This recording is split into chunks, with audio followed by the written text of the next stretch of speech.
सुबह का वक्त था। मैं दिगंबर जैन महासमिति की पत्रिका पढ़ रहा था। पत्रिका का ये जो अंक है वो 16 से 30 नवंबर 2006 का था। इसी पत्रिका के पेज नंबर 9 पर जब मेरी नज़र पड़ी तो फिर वहीं ठहर गई, क्योंकि यहाँ जैन धर्म के प्राचीन तीर्थ क्षेत्र गिरनार जी पर कब्जे को लेकर एक महत्वपूर्ण आर्टिकल दिया गया था। इस आर्टिकल में गिरनार जी पर हो रहे उपसर्ग के संदर्भ में महासमिति के एक प्रतिनिधि मंडल द्वारा आचार्य महामंडलेश्वर स्वामी अवधेश्वरानंद जी से मुलाकात के संबंध में जिक्र किया गया था। इसके अलावा प्रभु नेमिनाथ के चरणों को लेकर कुछ तथ्य यहाँ पर दिए गए थे जो मुझे लगा कि आपको यहाँ बता देना चाहिए। दर्शकों, सादर जय जिनेंद्र। आप देख रहे हैं देश का तेजी से बढ़ता और लोकप्रिय आपका अपना पसंदीदा चैनल जिनोदय। मेरा नाम है पंकज जैन। वीडियो में आगे बढ़ने से पहले सभी अपडेट्स पाने के लिए चैनल को सब्सक्राइब कर दीजिए। वीडियो को अभी से लाइक कर दीजिएगा। फेसबुक या अन्य किसी प्लेटफॉर्म पर आप देख रहे हैं तो हमें फॉलो करें। हमारे अन्य सोशल हैंडल्स स्क्रीन व डिस्क्रिप्शन में दिए गए हैं, आप इन्हें जरूर से ज्वाइन कर लें। अब जो लोग गिरनार जी के बारे में नहीं जानते, पहले उन्हें बता दूं कि श्री गिरनार जी तीर्थ क्षेत्र जो है जैन धर्मावलंबियों का प्राचीन तीर्थ क्षेत्र है, जो गुजरात राज्य के जूनागढ़ जिले में स्थित है। ये जैन धर्म के 22वें तीर्थंकर भगवान नेमिनाथ की निर्माण स्थली व एक सिद्ध क्षेत्र है। इस पर्वत के कण कण में आज भी जैन धर्म के अकाट्य प्रमाण मौजूद हैं, किंतु दुखद बात यह है कि राजकीय प्राश्रय पाकर कुछ तथाकथित संतों और पंडों ने यहाँ कुछ दशकों से कब्जा जमा रखा है। वो इसे नाथ संप्रदाय के गुरु दत्तात्रेय से जोड़कर बताते हैं। आज की स्थिति यह है कि 5 पीठों पर प्रभु नेमिनाथ के चरणों को फूल पत्तियों से पूरी तरह से ढककर उसके चारों ओर एक परकोटा बना दिया गया है। जबकि आप स्क्रीन पर देख सकते हैं कि पुराने समय में ये चरण चिन्ह कैसे दिखाई देते थे।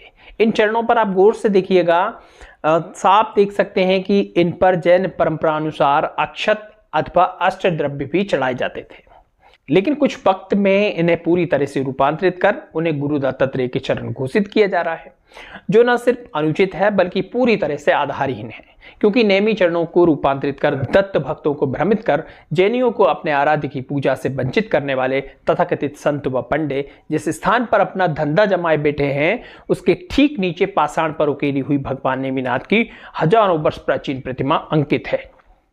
तस्वीरों में आप साफ देख सकते हैं ये वही प्रतिमा है, लेकिन कोरोना काल में आपदा को अवसर में तब्दील कर कब्जेधारियों ने इसे एक लाल कपड़े से ढक दिया और अब भगवान नेमिनाथ की पद्मासन प्रतिमा के नीचे आदि शंकराचार्य लिखकर इसे भी बदलने के कुत्सित प्रयास लगातार जारी हैं। इतना ही नहीं, अब तो इस पर्वत के अन्य टोकों को भी हथियाने का सिलसिला तेजी से जारी है। कभी इन्हीं की मंडली में शामिल रहे एक संत से बात कर हमने कुछ समय पूर्व इन कब्जेधारियों की असलियत का खुलासा इसी चैनल पर किया था। इसमें बताया गया है कि किस तरह यहाँ पर कब्जे की शुरुआत सुनियोजित तरीके से की गई थी। आप चाहें तो इस वीडियो के खत्म होने के बाद उस वीडियो को देख सकते हैं, उसका लिंक आपको डिस्क्रिप्शन में दे दिया गया है और एंड स्क्रीन पर भी आपको वह वीडियो मिल जाएगा। चलिए अब फटाफट से कुछ तथ्य और जान लेते हैं जो ये सिद्ध करते हैं कि ये जो चरण चिन्ह है वो भगवान नेमिनाथ के ही हैं। जैन धर्म अति प्राचीन धर्म है, परंतु इसके अनुयायी अल्पसंख्यक हैं जो अपने तीर्थंकरों द्वारा बनाए गए अहिंसा व अनेकांतवाद के सिद्धांतों पर विश्वास कर अपने धर्म का पालन करते हैं। लेकिन कुछ बहुसंख्यक संख्या बल पर उपद्रव मचाकर जैनों को डराने का काम करते हैं, तो वहीं वोट बैंक के लालच में इनकी समर्थित सरकारें इन्हें प्रत्यक्ष व अप्रत्यक्ष रूप से संरक्षण देकर इन्हें बढ़ावा देती हैं, जिससे इस तरह के लोग धर्म की आड़ में गुंडागर्दी कर अपनी मनमानी करने में कामयाब हो जाते हैं। भगवान नेमिनाथ को इसी पर्वत से निर्माण प्राप्त हुआ था, जिसका उल्लेख विवरण सहित सभी ग्रंथों व शास्त्रों में लिपिबद्ध है, जबकि गुरु दत्तात्रेय के संबंध में इस पर्वत से जुड़े इतने प्राचीन प्रमाण नहीं मिलते। हाँ, पर्वत से नीचे स्थित एक गुफा में उन्होंने तपस्या की जो आज भी मौजूद है, और यदि ये मान भी लिया जाए कि उन्होंने पर्वत पर भी तप किया है तो इसमें कोई हर्ज भी नहीं है। लेकिन 5 पीठों समेत अन्य टोकों पर जो चरण हैं वो जैन परंपरा के अनुसार अंकित हैं, जिन्हें जबरिया गुरुदत्त चरण पादुका बताया जा रहा है। केवल जैन धर्मानुसार ही तीर्थंकरों के निर्माण पश्चात चरण चिन्ह स्थापित किए जाते हैं, जबकि किसी अन्य धर्म में ऐसी कोई प्रथा पूर्व से देखने को नहीं मिलती।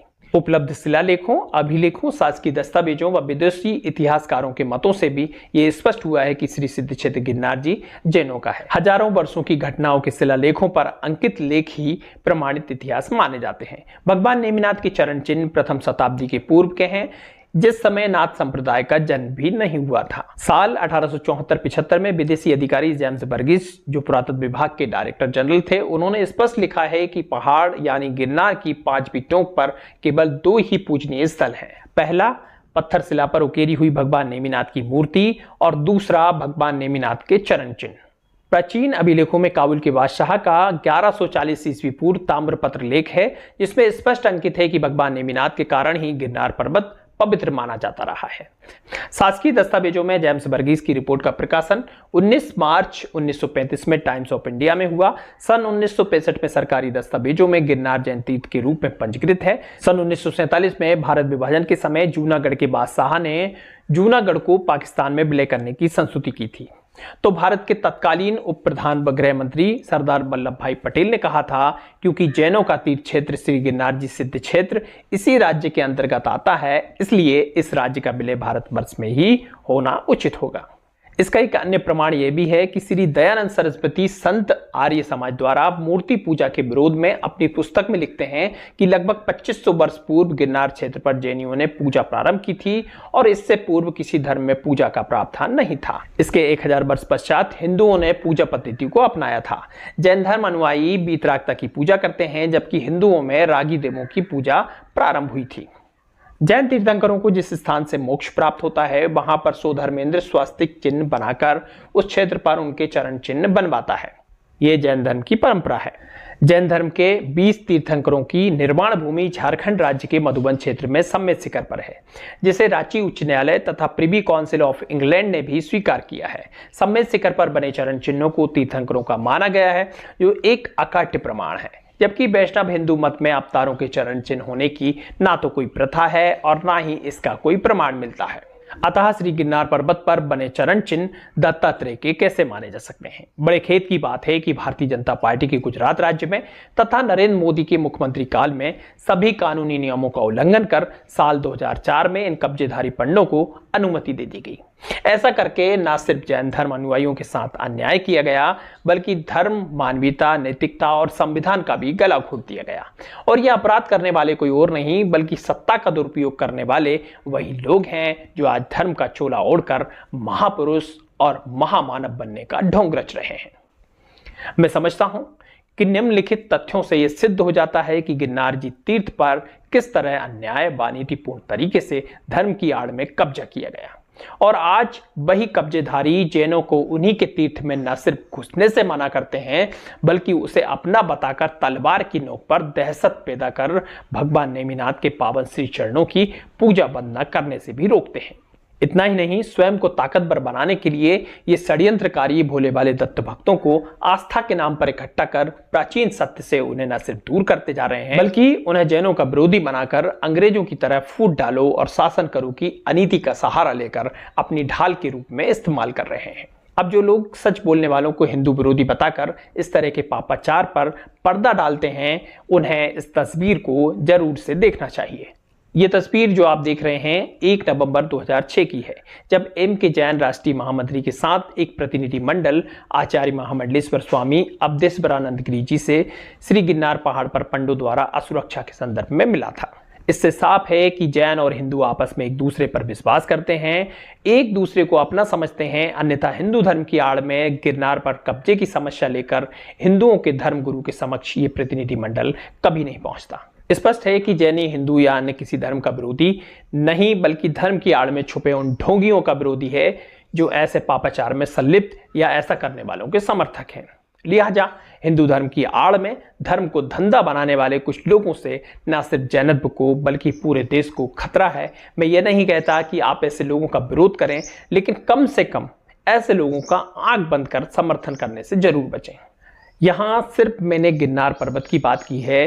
गिरनार के जैसे ना जाने कितने ही जैन तीर्थ और जैन मंदिर हैं जिन पर इस तरह के लोगों ने अपने कब्जे कर रखे हैं, और अपने ही तीर्थों में, अपने ही मंदिरों में जैनी सदियों से लाठी खाता आ रहा है। तो ये थे जैन तीर्थ गिरनार को लेकर कुछ तथ्य। यदि आप चाहते हैं कि श्री गिरनार जी सिद्ध क्षेत्र के इतिहास को लेकर एक पूरी सीरीज शुरू की जाए तो हमें कमेंट्स कर जरूर बताएं, वीडियो को लाइक और शेयर करें। इसके अलावा यदि आप अपराध जगत की सत्य घटनाओं को जानने में रुचि रखते हैं तो आप हमारे दूसरे चैनल द क्राइम फोकस को यूट्यूब पर सर्च कर सब्सक्राइब कर लें।